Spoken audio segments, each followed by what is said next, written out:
Welcome in, everybody, to the RFK Refugees podcast. Ted here. John is not here.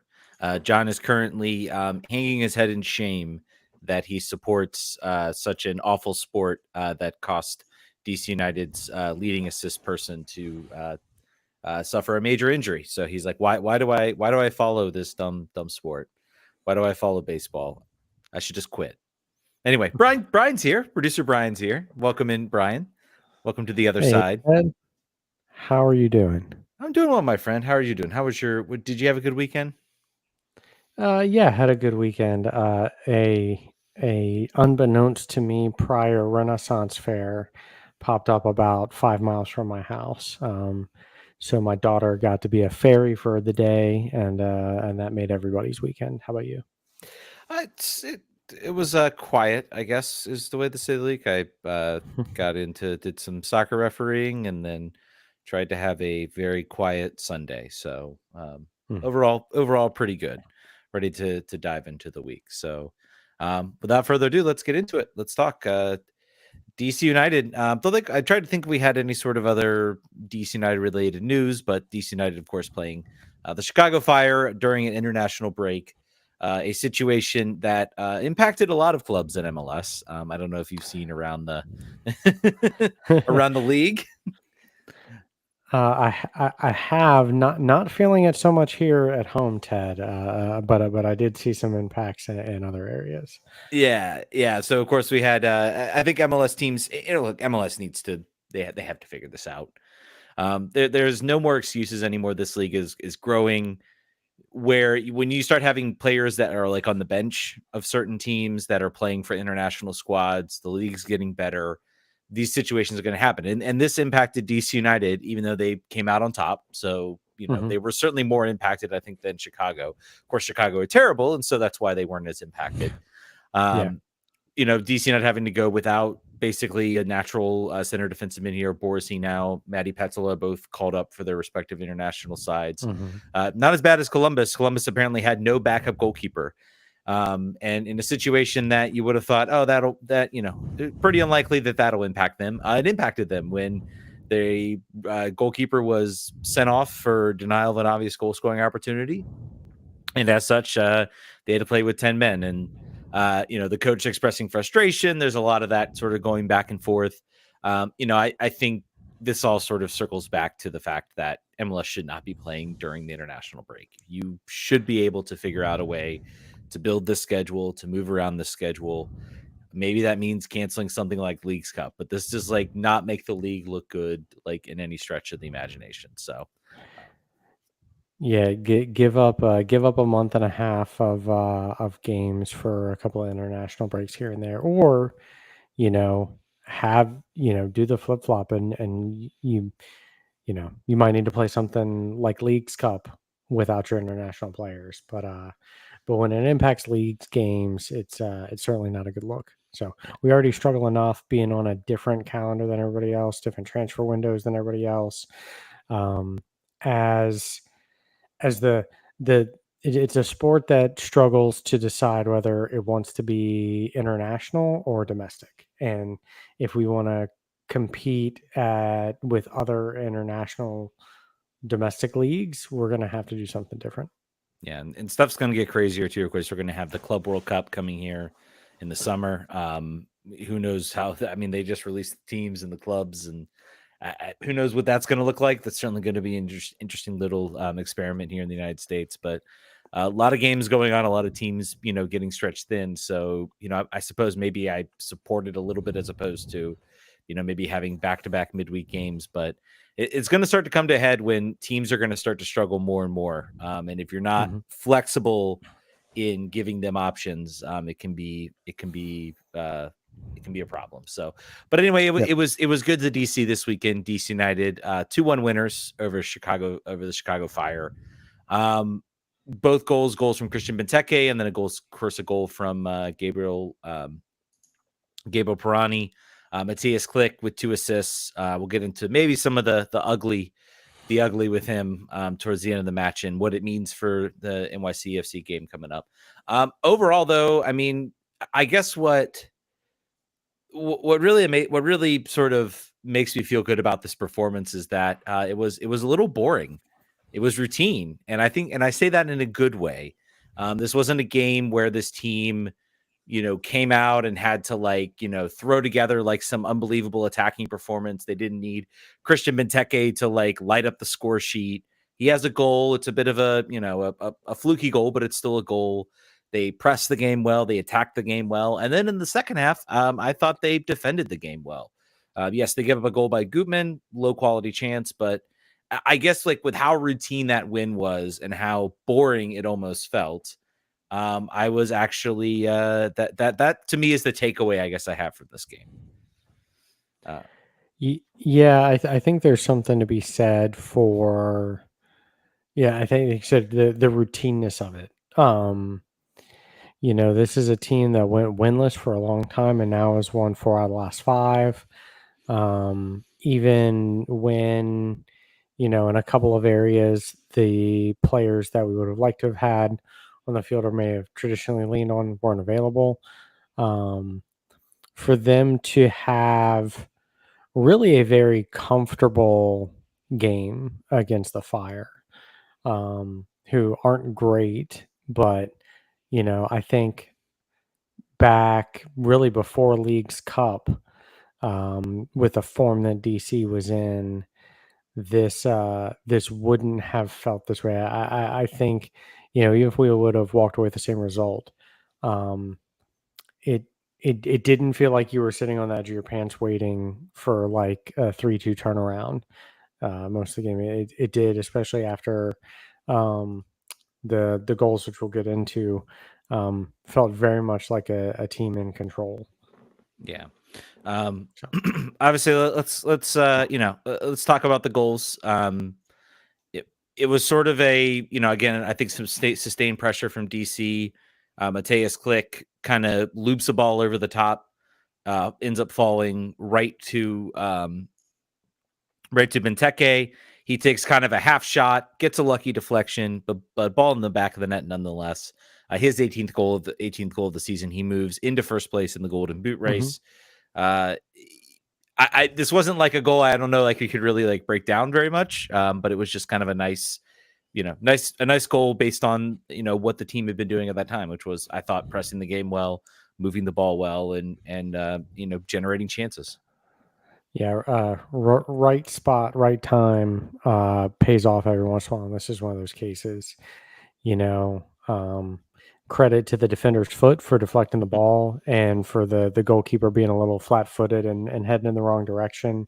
But this wasn't the first chance, and at the time that it came, it really did feel like something was coming. Klich at this point had the assist. I thought Stroud did a really good job in the first half of being really progressive and even picking up stuff through the middle of the park and driving forward. So I think the result of good pressure really led to this goal more than anything else. Yeah. And, also full credit to I thought Martin Rodriguez was also, again, had another strong performance. And that was the real thing I was watching for. Again, the team had no natural. Well, they had natural center defensive midfielders. They had Russell Canouse, who, of course, we'll get into his appearance. I didn't even put him in the good. I kind of forgot about that moment, but we'll definitely talk about that. Him subbing in the 83rd minute, a really, really cool thing to see. But again, you're not going to start him. He's still working his way back to even being full fitness to where he could even play like a full match. And then your other player is Jeremy Grea, who, again, you're not really going to start in this type of situation. So you play Martin Rodriguez, you play Mateusz Klich kind of in that center park. They went with a 3-5-2. I kind of expected that a little bit. I was like, I don't know how else you can really formulate this lineup. So you had McVeigh, Bartlett, Tubbs kind of holding in as your 3 center backs. And then, of course, you had Santos and Dahomey kind of as your wing backs. I think that's a way, to kind of counteract a little bit with Dahomey in this situation, because yes, he's very weak. I think he was weak in that Dallas game because he was playing in a 4 center back line instead of in a 5 instead of a 3 center back line, where maybe yes, he has some defensive responsibilities, but he's not solely out there kind of on an island and sort of having to maybe track 2 players. He maybe just has to track 1, and then, you would hope that you would have Tubbs, Bartlett, and McVay would kind of cover it up. And I think that's what we kind of saw in this game. Yep. Chicago didn't get a lot. They didn't get a lot in this game. There was one shot that they had in the first half. It came from a blistering shot from Acosta. That was, fortunate, to hit the bar. There were really 2 players, I thought, for Chicago that really looked like they deserved to be out there on that field, and that was Acosta and Gutman. Everybody else was just like non-existent. And, the one thing that was a little scary was on that side with Dajome was if Gutman got in space, maybe that was going to be trouble for DC, but I thought they managed it well. It well for the most part. So we talked about Benteke's goal. Not too long after that, John's favorite player on the team, Gabriel Pirani, got his 4th goal of the season, and I thought this was a very this is the type of goal that you really want to see Gabriel Pirani scoring. He is central. He brings it in the box. He's positioned well. Again, I think good positioning is our friend in this game. And he slots one home just very calmly, really. I don't know. What are your thoughts on that goal, Ted? It was a really well taken goal. He finds the space. He gets the opportunity. He makes the shot and he scores the goal. I think with Pirani right now, I think there's a big question, how does he fit into this team? He's still, he's out there. You look, he can get the ball in the dribble. He can do a lot of those things. If he can develop that type of, at least he can be a goal scorer. Like he can get the ball in the box. He can finish it. Well, then maybe you're looking at a guy who, maybe he's not a number 10, but you slot him up further and he's a goal scoring winger. He's a guy who can get an opportunity or a shot and score a goal. So I think that's a really important, confidence booster for him. It's his second goal in as many games. I think it's also, this is a better, more well-taken goal and a little more impactful goal, obviously, than the goal against Toronto, which was just kind of like a ball bouncing around the box and he's in the area.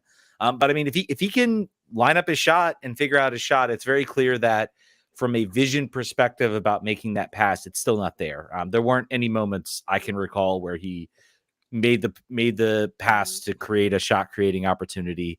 FootMob has him at 0%, 0% shots created. He has a expected assist mark of 0.02 So he gets the goal. But again, if we're looking at somebody who wants to be a number 10, he's not putting in like he's playing number 10. Now, is he somebody that this type of performance might say, well, maybe he is more of a second forward? I think that's the role he was playing in this game. He was not playing as sort of that number 10. He was playing behind Click, behind Rodriguez, and sort of being that sort of provider, out there in the middle of the field. So maybe that's a position he can develop into, and maybe that's a role he could have in this team moving forward. And it was very, I think it was good that he was rewarded with the start. He'll probably get the start over Ted Kudu-Pietro in the next game. And maybe it's also, right now I think he was kind of maybe one of the only U22 guys out there. Ted Kudu-Pietro gets a U22 contract. Suddenly it's like, oh, so like you also think he can be, and those two maybe are battling for kind of the same position. So maybe that's kind of, kicked him into gear a little bit, that he needs to, be better. So, yeah. Yeah, and I think you hit it on figuring out what position is best for him on this team and in this league. I'd be remiss if I didn't reflect on the fact that he is now our second leading scorer on the team. A cool 14 goals behind Christian Benteke. Gabriel Pirani sits at 4, second most on the team. Wow.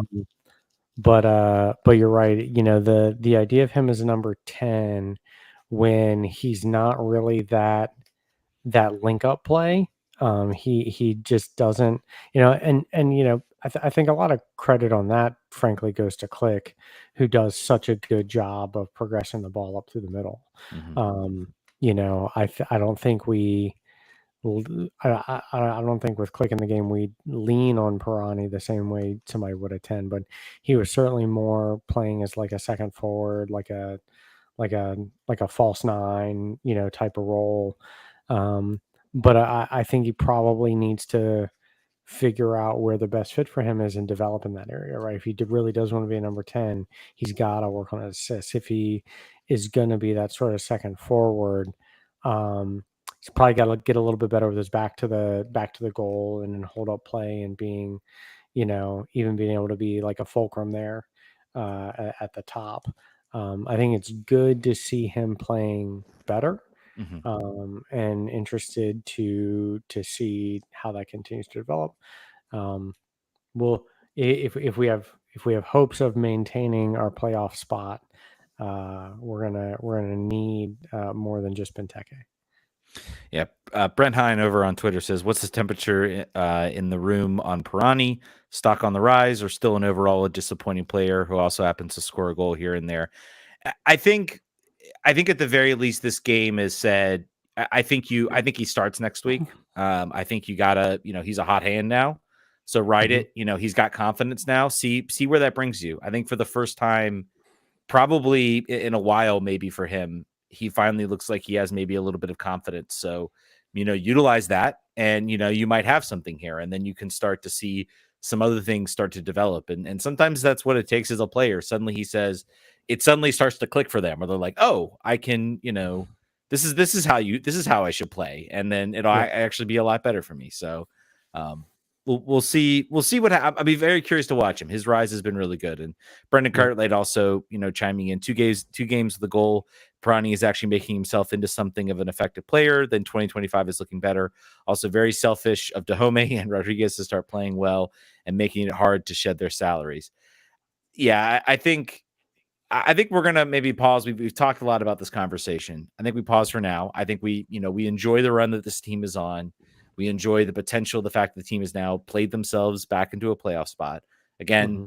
it's ninth is nothing to like say, oh my gosh, we're back. We're gonna win MLS Cup. But I think it's still it'd be nice to make the playoffs because DC hasn't done it since 2019 before Yeah. COVID. Like it's yeah. So um, definitely needs to happen. Again, I think other things I want to talk about, DC managed well, I thought, without a natural center defensive midfielder. Hmm. Um, that was something I was watching in this game was how would they do it? And I thought it was important that Click and Rodriguez sort of shared the responsibilities. None of them they were never caught forward where suddenly there was a huge gap in the center of midfield. Each one understood their responsibilities, played off each other well. Um, and we'll see. Rodriguez is going to have a lot more responsibility next week. We'll get into that in a minute. Hmm. But yeah, and also I forgot too. Pirani was being helped off the field with an injury, which was caught by the camera. He was subbed off. Didn't look like he was in any pain, and then suddenly he's being helped off. I quickly got myself into the Zoom room and asked Troy Lesane about that, and he said he wasn't sure. It's something he's dealing with. So, and also kind of dropping that maybe Pirani's been dealing with some injuries that maybe haven't Yeah. been enough to keep him off the bench. Um, so yeah, so good overall performance.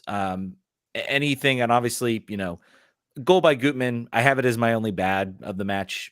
It's Hmm. another sort of low quality chance. I'm not really sure there's much you can do about that.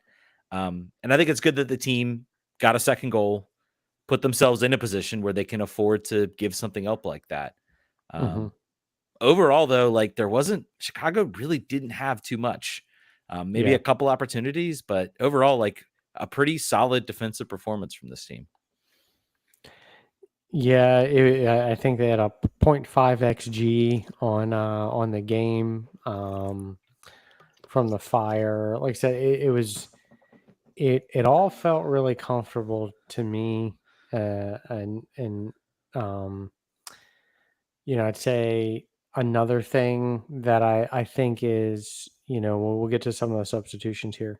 Um, but there didn't feel like there was a fall off. Mhm. And I do think that some of the, Dominic Baji is an example of, some of these players that we picked up during the break that have really added depth, because I think that this is a type of game that with those that were missing, you could have maybe seen a lot more pressure, maybe some more chances come in when you start bringing in subs.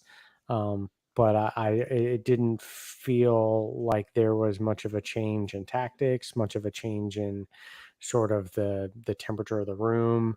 I guess I say it felt like the team's a little bit more comfortable playing with different players in different places. And I felt that was a positive takeaway as well.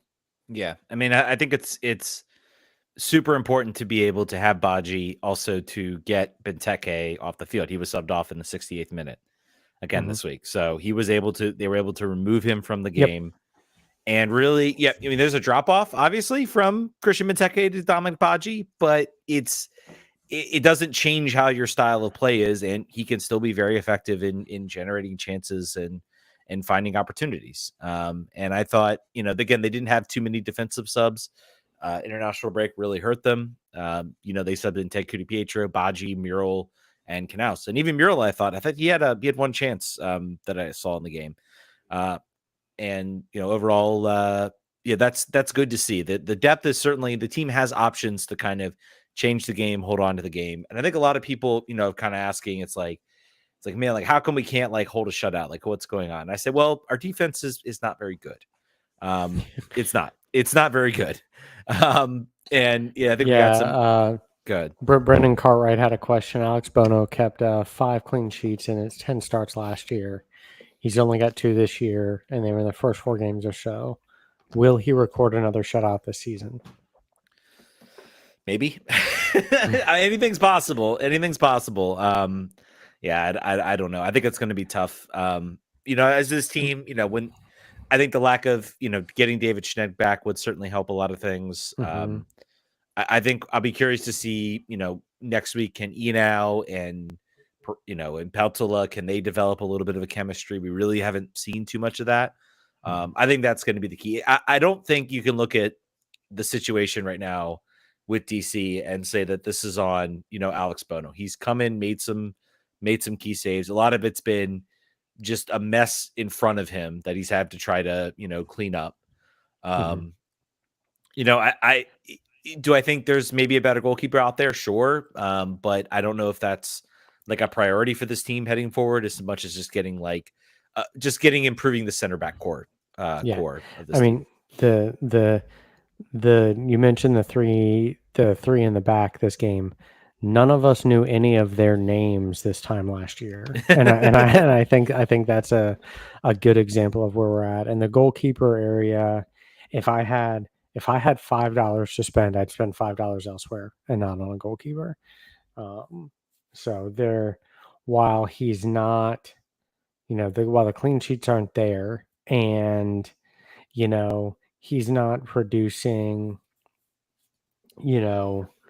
amazing saves every game, he is certainly a very capable MLS goalkeeper. And I'm happy to be in a place where, and I know we're not up on the table, where every game does not hinge on our goalkeeper making world-class saves. And I think that's good progress from where we've been over a lot of the last decade. Yeah. And what I'll say to people is, if you want to be a good defense, even good defenses get scored on. It's a matter of, you have to go in and put in performances where you're putting, other teams are getting 0.5 XG every single week. And yes, inevitably they'll score 1 or 2 goals. DC's not doing that enough. They are allowing teams 1.5, 2 expected goals a game. And so that's sort of it's the law of the, it's what you need to be repetitive in how you're able to sort of limit chances. You're still going to give up goals. You're going to give up goals like the one to Andrew Gutman. Maybe even another day, the goal that the shot that Kellen Acosta puts in goes in the back of the net. And we're talking about a 2-2 game and maybe another disappointing result. Sometimes it's where the ball bounces as well. So, but if DC did that consistently throughout the year, they would have a lot more shutouts if they held teams to like 0.5 xG, held teams to moments like that. Sure, there'll be games that, you know, maybe they drop. There's a worldie or some other chance that sort of beats that xG. But that's kind of what you need to do.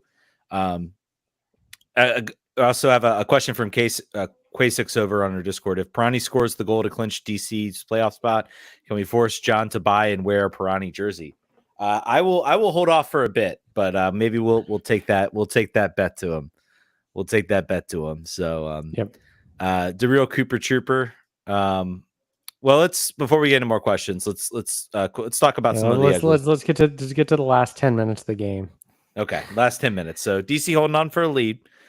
And then probably, you know, the moment I've given Click full credit. He is still one yellow card away. He was one yellow card away from suspension, kept his nose clean, I thought, throughout this game. Didn't really, you know, commit a foul or do something. And then, you know, in the final 5-10 minutes of the game, he is at a corner kick and there's the 10-yard line and they are sort of telling the referee, hey, he needs to step back. The referee then thinks that they are time wasting, which, you know, fair. In a certain sense. I think DC could have taken the kick and, you know, I don't think the extra half a step, maybe he's in front of the 10-yard is really going to make a difference. And anyway, pulls out the yellow card. It's frustrating because that yellow card means that Click is suspended. I don't know if the team has options as far as appealing it. You can't appeal a yellow card at all, can you? I don't know if you can. Probably not. Yeah. Probably not. You know, I don't know. I don't know. Yeah. You know, the player is standing in front of the 10-yard. He's not supposed to do that. My response to this is the team is very clearly trying to play a short corner.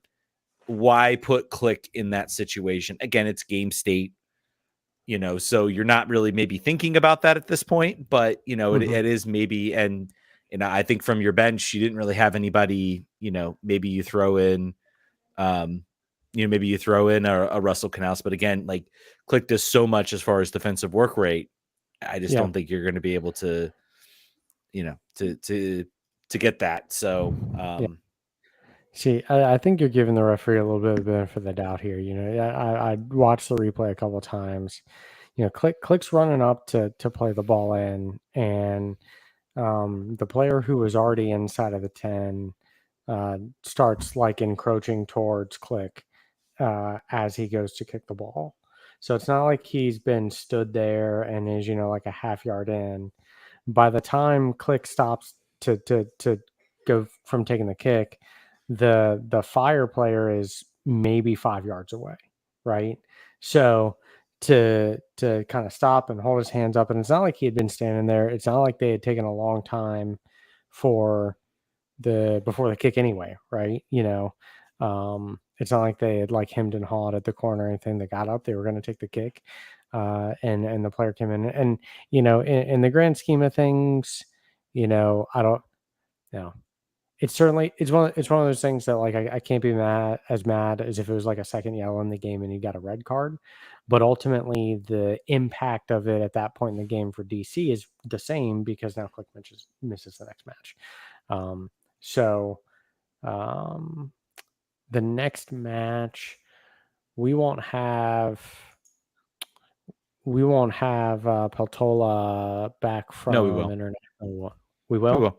Yeah, international break. Right. International break ends. The last games are like Tuesday or Wednesday. He'll be back. Okay. You know, again, whether he's playing a full 90, you know, Peltola got smacked around by Greece. Maybe he sits that match. I'm not sure, but yeah. But the international break ends basically after this whatever midweek game is there. So they'll be back. We're gonna have you now. We're gonna have Maddie Peltola. So. You know, and we're going to have, I think it's an opportunity. You look at, you know, players need to step up. Martin Rodriguez is one of those players that needs to step up. He probably he'll be paired probably with, you know, either an Enau or a Peltola, whichever, you know, whichever, you know, player, you know, Lesane decides to go with in that situation. So I think the team is a little better able to handle, what happened. I think he was out for that Orlando game, and things just looked terrible. It will be a drawback. He is an incredible distributor of the ball. He was on a really on a heater as far as picking up assists and really sort of finding his way in this team. And I think, people have pointed out a lot of his struggles this year. And I wonder if it's been related to the fact that this team really just hasn't had like a consistent run of games and a consistent lineup. It's been changing in and out. And yes, the certain players have been there. Benteke has been there. But, it takes time to develop, rhythms and routines and know where players are going to be. And I think now that we've seen, that, there's been a set lineup, a set style of play, you're seeing maybe a little bit more of the click, the DP level click sort of come out. So, I think that's a good transition, maybe kind of where we end DC. Question from the Real Koopa Troop. If the squad was fully healthy with no injuries and the first playoff game started tonight, who's in your starting 11? Benteke up top. I still am pulling the Ted Kudu-Pietro. I think he still, Pirani had the goal, but Pirani also still was absent for a lot of this game. He wasn't as involved as I would like him to be. I feel like Ted still tries to find the game a little bit more than Pirani does in certain situations. So definitely Pirani in there. I'm assuming we're going to play a 4-man back line. Between obviously David Schnegg is out there on the left. You've got Aaron Herrera, who will be back. That's another big addition back on Saturday. Bono in goal. I'm going to go McVey Bartlett in the center defense. I mean, I guess maybe you can drop McVey and you can bring in an Akambone. I don't know if you do that in a playoff game. I think you go with your maybe not strongest but longest partnership of the season in that case. So that's where I think I agree, McVey and Bartlett. Yeah, and the midfield is real. I think where maybe it's a situational thing. I think you put Peltola. I still like Peltola in that role, and then I think you then kind of have your midfield. You're going to have it's going to look like a sort of 4-1. 4-1-3-1. No, that's not enough players. 4-1-4-1. Yeah, 4-1-4-1. So I'm just trying to do the math and think. So if Petzola, Click, Stroud, and I guess honestly, either Rodriguez or Dahome, I think if you're having Petzola and Click out there, I don't think then you're looking at, I think you're looking at speed. You need speed in that team. Stroud is fairly quick, not really quick. And I think that's what Dahome gives you. And I think we've seen when he plays in his natural position, he's a very effective player and he can bring speed and he can bring quickness and sort of get into those areas. Yes, when he has to go play as a wingback, he doesn't look so good because that's not his natural role. So I think that's my starting lineup right now. Again, assuming no injuries, but we'll see how this develops over the next 5-6 games. How many games we got left to go? How many more? 5. Yep, we have, and I don't think it's in this order. We've got New York City, Columbus, Charlotte, Nashville, and the Revs. So. Yeah, I don't know. You have any changes to that starting lineup or? No. I think that's probably appropriate for what we have right now. No changes for me. So, how about we change it up and talk about a game that wasn't quite as comfortable, a little bit more fly by the seat of your pants. The Washington Spirit thrilling 2-1 victory this weekend. Yeah. Well, let's before we get into that, let's. I think there's some news I want to cover here and some topics. First of which is Alex Morgan announcing her retirement. She apparently isn't. It wasn't like an end of the season thing. She apparently, I think, is expecting her second child, and so I think it was a decision when that happened to be like, I think this is it, because obviously you reach a certain point and you can't play soccer. So a legend as far as the U.S. women's national team is concerned. One of the players of that era where this team was just extremely dominant, incredibly special, incredibly fun player to watch. And the torch has certainly been passed after the Olympics onto this, new generation. The triple espresso is very real in the U.S. women's national team, but I think a lot of those players, certainly owe a lot to Alex Morgan. So, Yep. what is do you have a favorite memory, I guess, of Alex Morgan, or been your favorite that you could think of? You put me on the spot. I think for me, and maybe this is the father in me. I think maybe just the way she came back into the game after having her first child. Um, I think more than anything that helped normalize, being a mother and a professional athlete in maybe the way I personally, at least in the sports that I watch, I've never seen I've never that it just, I think the profile of player that she was, and I think her openness and how she approached that is what stands out for me. There's a lot of good. I think this is one of those cases where there's so much that the U.S. Women's National Team has achieved during her time on the team that it's tough to call out any one performance. But that's kind of what stands out for me. How about you, Ted?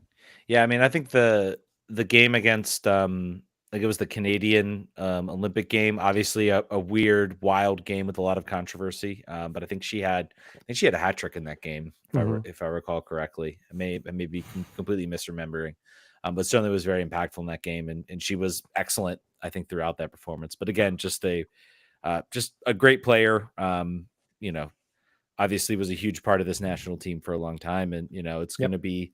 It's a little sad that it's coming, I think, to an end. And I think a lot of people have remarked what's going on right now with the wave is very strange. And, all due respect to another soccer player legend and Landon Donovan, but it doesn't really feel like he really deserves to have the position he has right now with coaching that team. The fields as being, because it is shared between, I think the San Diego State football team is looked very torn up. So it was a little sad. I think that it kind of ended, and it ends, I think, a 4-1 loss. So there wasn't really a storybook ending for her. So I think that part in and of itself is a little sad. But also I think it's really interesting, her impact on the game. I think the game was going to be tucked away on NWSL Plus, and because of the retirement, the media members, CBS, ESPN, Amazon, I think all of them got together and said, no, we'll broadcast this game.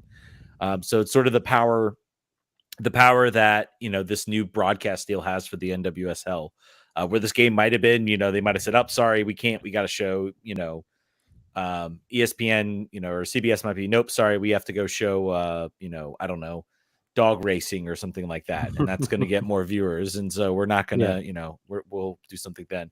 On the flip side, great job ESPN for broadcasting the game. On the bad side, what the heck are you guys doing? I don't know if you saw the article. They announced the article that they were going to use AI to write sort of post-game reports. Underserved, I think they said underserved markets or underserved sports. Hey, Brian, what I hear is a better way to cover underserved sports. You go out, you find people that like the sport, that want to write about it, want to cover it, and you pay them to cover it. And they get a press pass, and they write a great article, and they give you a lot of great content. And then you are serving those underserved communities instead of getting a computer to write it, where it's going to make mistakes. The funniest thing was the timing of this was obviously was Alex Morgan's last game. And I don't know if you saw, but they basically threw out the AI article for the game, and it mentions nothing about the fact that it's Alex Morgan's last game. So, yeah, it's bad. It's awful. It stinks. It's terrible. It really I hope they figure out a way to kind of walk this back. They don't seem too interested in walking it back. This is a very concerning thing that I think we're seeing media companies do. They want to save money.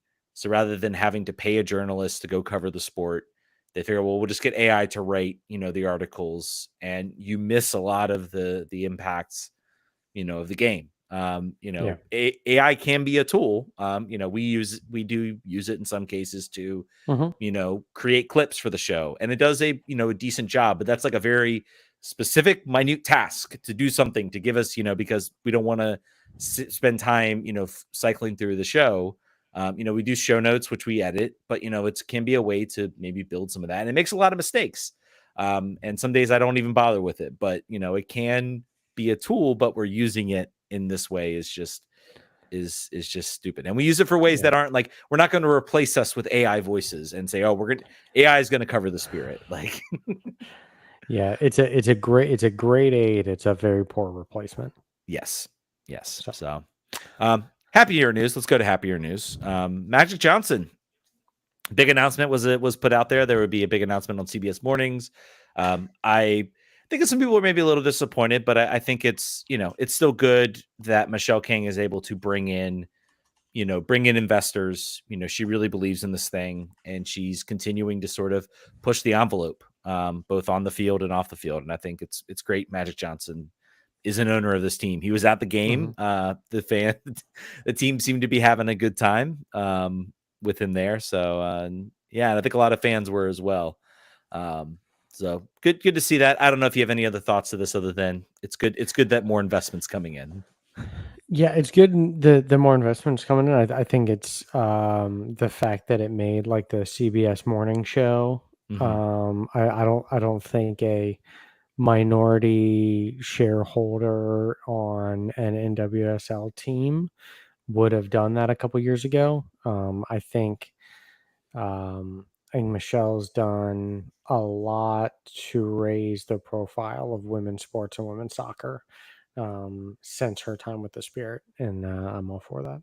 Yeah, and I think it's just it's a great thing to see, and considering where the Spirit were at one point and to see where they are now, and honestly, that crowd. I mean, for yes, Sophia Smith's there. She's probably going to be a draw. She's very popular.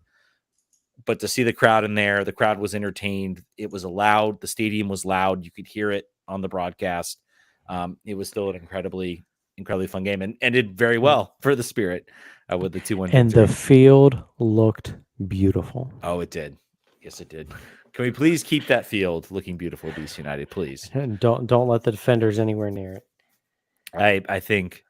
Well, I don't want any sports team to go away. I feel like there is an avenue there, but I don't know. I'm still curious, like whether I haven't found, like I think Golf talked about it. I tried to message him and be like, hey, did they do a hybrid field, or do they just replace the turf? I think they just probably replace the turf, which is fine. If they can keep it looking good, I hope this is a lesson learned. I hope it's something we don't see again, because it was embarrassing. And the field looks great. I think it's going to look even better on Saturday.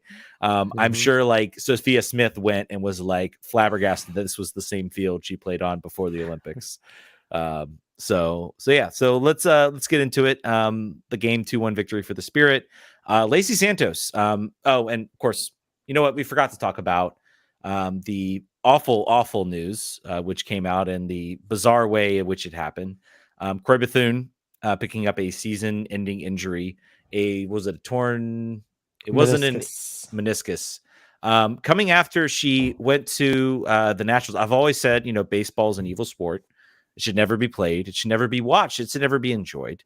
And now that, this just confirms it. I mean, she's out there throwing the first pitch out at a baseball game and tears her meniscus and is out for the year.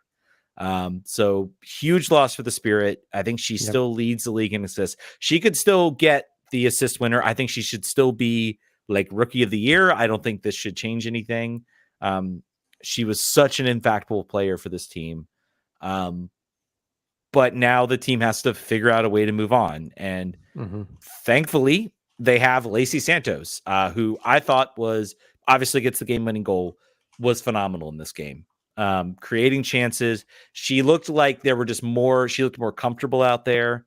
And another thing I will say is I thought her defensive work rate was impressive. Not that I don't think Corey Bethune can do that, again, Croy Bethune is a much smaller type player, so she's not going to be able to kind of maybe get into some of the scraps that a Lacey Santos is going to be able to. But I think overall, like, Croy Bethune's a fantastic player. She's on a rocket ship path. She will probably like eventually slot in into that role and take over that role. But I think I'm not concerned about this team going forward as far as like chance creation dropping off a cliff. Like Lacey Santos is there. Paige Mateo sort of running in from that right back spot. She's able to create chances. Overall, just like this team was the better side in this game. They were unfortunate not to get more goals in that first half. I think this game should have been honestly probably 2-0 at half. Enough chances there, very close opportunities. Finishing's a problem though for this team. I don't know. Anything you made of this game? Anything that caught your eye? I think it feels a lot like watching maybe a little bit more comfortable than watching a lot of DC United games. The Spirit ended with a 2.9 XG, Thorns 1.8. It was very there were a lot of chances both ways in this match. I think that the first half felt a little frantic. I tend to agree. I think that the Spirit had maybe the better looks in the first half. Probably should have been up going into halftime. But overall, I'd say entertaining. It was a probably a great match for the neutrals to watch. Felt very end to end a lot. You brought up Sophia Smith. Her name's failing me. The young woman for the Thorns. Sophia Smith. Are you talking about who scored the goal? Olivia Moultrie.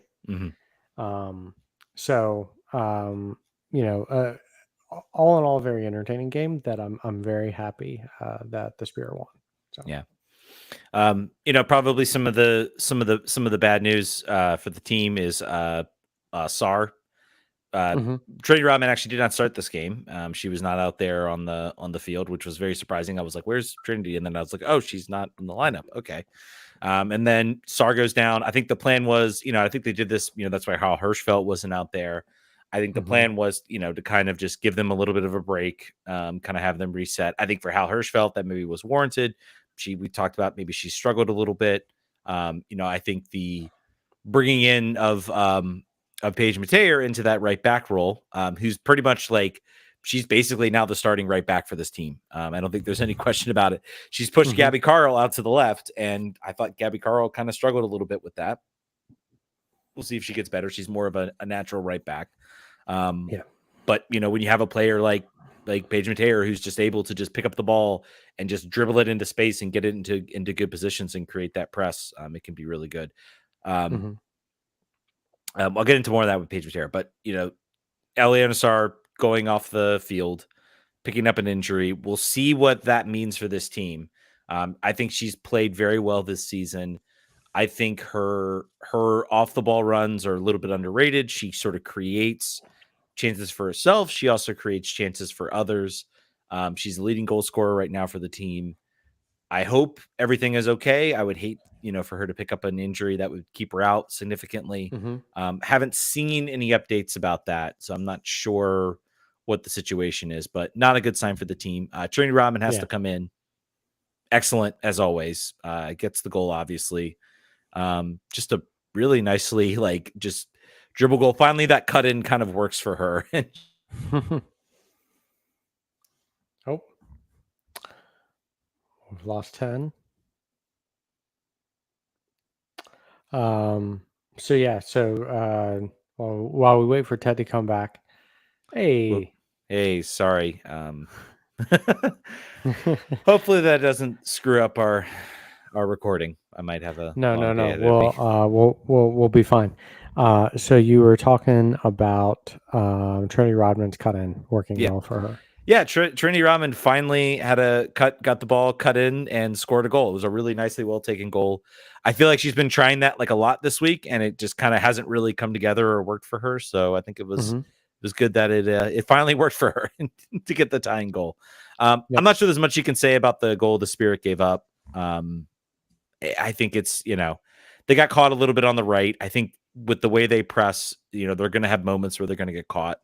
I thought they did enough defensively in this game to kind of prevent the Thorns from getting, they got some chances, but, they didn't get a slew of chances that suddenly became a huge problem. So I don't know, maybe you have a different perspective. That's kind of how I felt. No, I think you got it right. So, okay.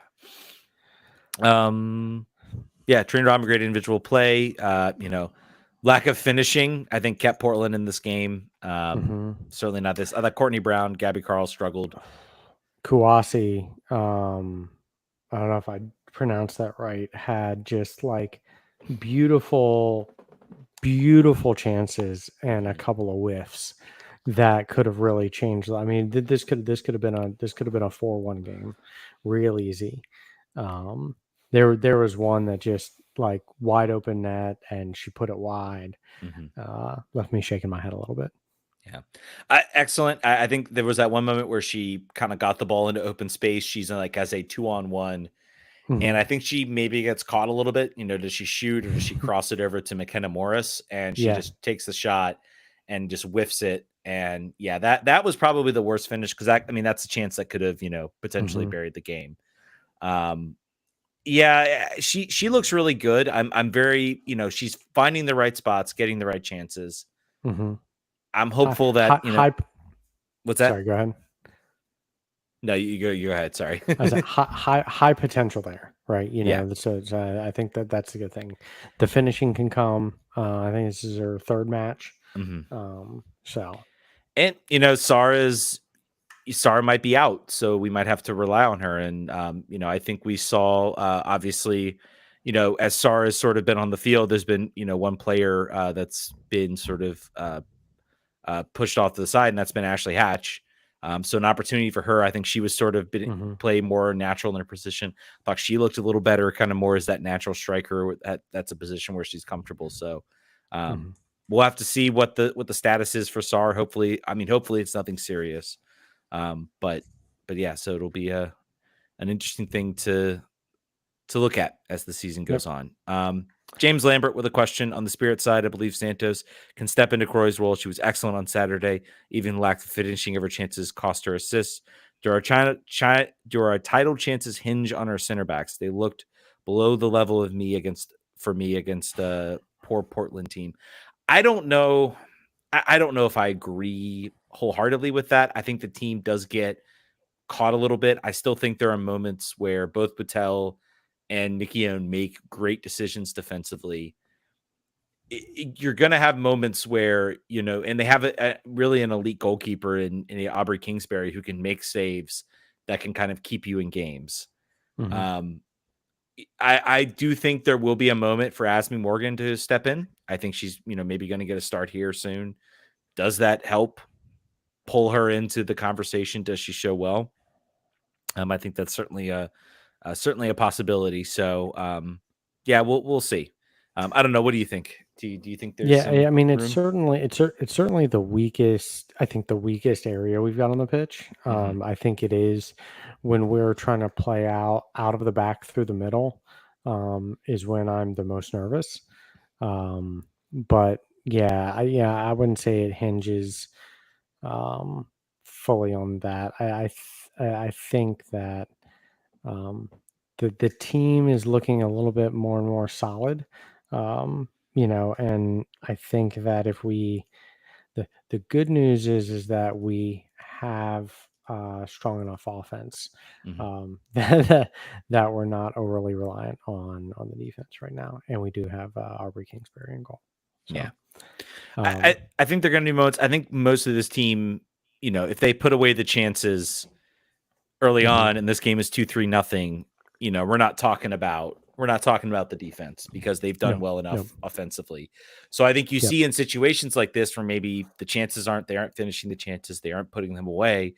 they're still able to find a way to win. And I think that's the sign of always the sign of a good team.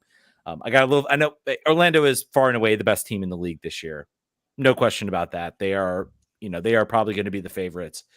I think the Spirit have a potential to be into that conversation with the Orlando Pride. I'm very much looking forward to that game coming up where they will be featured against Orlando. I think it will be in Orlando. So super, super psyched to like go watch that game because I think that will be that'll be a fun match to witness. And I think we'll get to see, the Spirit can come out on top. Maybe, yes, you're the better team in the league, but the playoffs, anything can happen. And I think getting that number 2 spot is critical because that gives you the home field advantage. Obviously, the final is a neutral site game. This is not like MLS where you get that sort of benefit like you do in MLS and some other leagues. So So I'm still high on this team. I think the center backs are good, are fine. Maybe there's some improvement there. But I think if this team does a better job, putting away their chances, it's not really a factor in the game. And I think also there's something to be said, the change of playing a player like Paige Mateer, who's pushing forward, opens up spots. That was opening up Sophia Smith to find lanes in that right spot. So I don't think it's entirely the center backs. I think it's also the way the team has been playing. So, all right. I don't think we have anything else. So I think that's going to do it for this week. Brian, thank you so much for filling in while John's been away. We'll have to do this again some other time. Because I like you. I don't have to hear about, baseball or other things, which is great. No baseball chat when I'm here. 10. I'm still gonna give John crap at the next show about that. Anyway, thank you guys so much for listening. Catch us at patreon.com/RFK Refugees if you want to join the show. We will catch you guys next week. Vamos.